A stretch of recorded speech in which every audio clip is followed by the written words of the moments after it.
இன்னைக்கு இந்த வீடியோவில் வெண்டங்காய் பழத்தை பற்றி தான் பார்க்க போகிறோம். என்னது வெண்டங்காய் பழமா அப்படிதானே கேட்குறீங்க? எஸ், டெக்னிக்கலி வெண்டங்காய் ஒரு பழம். ஃபர்ஸ்ட்டு ஒரு ஸ்ட்ரக்சரை இது ஃப்ரூட்டு தான் அப்படின்னு எப்படி சொல்லுவோம்? ரெண்டு விஷயம் இருக்குது, ஓகேங்களா? ஃபஸ்ட்டு வந்துட்டு என்னென்னா, அந்த ஃப்ளவரோட ஓவரியிலேருந்து ஒரு ஸ்ட்ரக்சர் வந்துட்டு க்ரியேட் ஆகிருக்கணும், ஓகேவா? அப்போ வந்து அதை ஃப்ரூட்டுன்னு சொல்லுவோம். நெக்ஸ்ட்டு வந்துட்டு அந்த ஸ்ட்ரக்சருக்குள்ளே சீடு இருக்கணும் கண்டிப்பாக.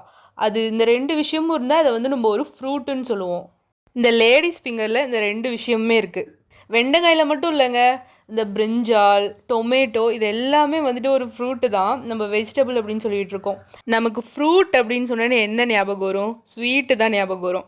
ஆனால் அந்த வெண்டங்காய், கத்திரிக்காய் எல்லாம் வந்துட்டு ஸ்வீட்லாம் இருக்காது. ப்ளஸ் இதை வந்துட்டு ஃபுல்லாகவே நம்ம குக்கிங் பர்பஸ்க்காக தானே யூஸ் பண்ணிகிட்ருக்கோம். அதனால காலப்போக்கில் இந்த ஃப்ரூட் வந்துட்டு ஒரு வெஜிடபிளாக மாறிடுச்சு. இப்போ நீங்கள் என்கிட்ட வந்து கேட்கலாம், இந்த வெண்டங்காயை வந்துட்டு ஒரு வெஜிடபிள் அப்படின்னு சொல்கிறது தப்பா அப்படின்னு. தப்பெல்லாம் கிடையாது. பொட்டானிக்கலி இட்ஸ் அ ஃப்ரூட். ஆனால் நம்ம வழக்கப்படி இது வந்துட்டு ஒரு வெஜிடபிளாக ஆயிடுச்சு. ஆனால் நீங்கள் எங்கேயாவது போய் வெண்டங்காய் வாங்கணுன்னா கடையில் போய் 1 கிலோ வெண்டங்காய் பழம் கொடுங்க அப்படின்னு கேட்டிங்கன்னு வச்சுக்கோங்களேன், உங்களை கேவலமாக பார்ப்பாங்க. அது மட்டும் கன்ஃபார்ம்.